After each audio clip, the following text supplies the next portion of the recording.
నమస్తే, నేను Prashanthi. Welcome to Suman TV USA. తెలంగాణలో జరుపుకునే ప్రత్యేకమైన జాతరలలో బోనాలు అతి ప్రాచుర్యమైనవి.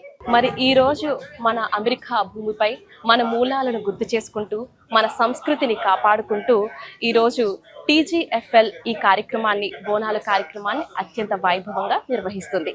దేశం వేరైనా మన సంస్కృతి మారలేదు, భాష భిన్నమైన బోనాల చైతన్యం తగ్గలేదు.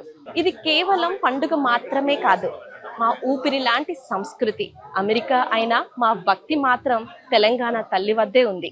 అమ్మవారి బోనాలు భక్తితో నిండిన బంధం, మన సంస్కృతి, మన గర్వం. మరి టీజీఎఫ్ఎల్ ఈ కార్యక్రమాన్ని ఫ్లోరిడా స్టేట్లో టాంపాలో ఘనంగా నిర్వహించింది. మరి ప్రతి సంవత్సరం మన ఇండియా వెళ్ళడానికి అవకాశాలు ఉండవు ఇక్కడ ఉన్నటువంటి పరిస్థితుల కారణంగా. మరి ఇక్కడ ఉన్నటువంటి తెలంగాణ ప్రజలు బోనాల పండుగ చేసుకోవాలి కదా. మరి ఇలాంటి అద్భుతమైనటువంటి అవకాశాన్ని టీజీఎఫ్ఎల్ ఇక్కడ ఉన్నటువంటి మన తెలుగు ప్రజలందరికీ అవకాశం ఇచ్చింది. సో ఎంతో మంది ఆడపడుచులు చాలా చక్కగా చీరలు కట్టుకుని ఈ కార్యక్రమాన్ని నిర్వహిస్తున్నారు. బోనం ఎత్తుకుని గుడి వరకు నడుచుకుంటూ వెళ్ళి చాలా చక్కగా ఈ కార్యక్రమం సందడిగా సాగుతుంది.